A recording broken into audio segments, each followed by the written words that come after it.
What's up, guys? Welcome to the breakdown. So here we're using this wedge here from AccuMobility. We have a sandbag on the shoulder from the Ultimate Sandbag, and we're going to be doing some lunges or static lunges with our foot in an inverted position. So we're putting the foot here, as you can see, on that wedge where the big toe is digging into the wedge. Back foot's going to step back slightly, and then we're going to come down the static lunge position. So a couple things you're going to notice here. We're trying to keep this knee in line, so the knee should be straight. It should not be falling out to the side, which you'll notice with a lot of people. What we're doing in this position, let's try to break this down here.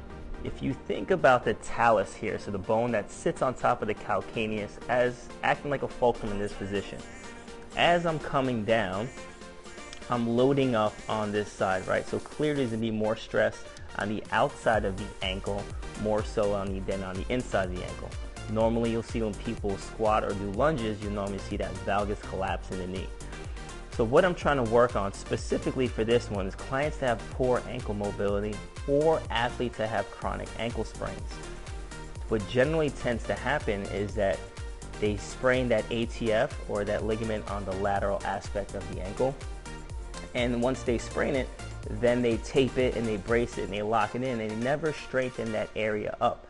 So here in this position, we're putting stress on that ATF. We're also loading up those peroneals. So on the outside here, we know the peroneal comes in, the longest wraps around to the big toe. So we're putting that on the stretch in this area or this setup as well. So as we come down, we're going to be loading up that lateral aspect. Here, trying to keep that knee stable, keeping the chest tall. And then we have the weight on the opposite side, which somewhat helps us balance out, right? Because we're going to be falling towards this side, so the weight helps us stay fairly even in that position. We come down, you can, I don't know, what if you want to let the knee touch the ground? It's up to you. I don't have the knee touch the floor. I get close, but don't touch. And then as I press up, my focus is on that big toe driving into that wedge and helping me as I come back up to the top of the position. So making sure we're using the feet as we work out or exercise.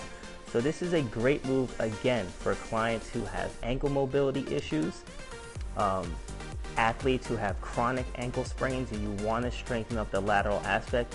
We have to get in the habit or the thought process of let's put them at the area where they usually get injured, and let's try to strengthen up that range of motion. Let's play around with or be creative with how we can load these athletes or clients in different ways, so that when they do go and step during a game and they step in this position, their body says, okay, I'm safe in this position. I'm not rolled my ankle again, or I didn't re-injure my ankle. It's okay, I've worked in this position, I've trained in this position, and I feel comfortable in this position now. So we have to get a little more accustomed to being a little more creative with our programming and be creative in our setup, because in the real world, the ground's not always flat. And you're going to step, you're going to roll, you're going to end up in these different ranges of motion, and we have to get in the habit of starting to train in these ranges of motion. So just an idea, something I've been working with clients, so you guys can try it out too. Again, I love these wedges from AccuMobility, and so I've been using those a lot for different exercises to work on range of motion at the ankle joint and loading up at different ranges of motion. Hope you guys enjoyed this. Talk to you next time.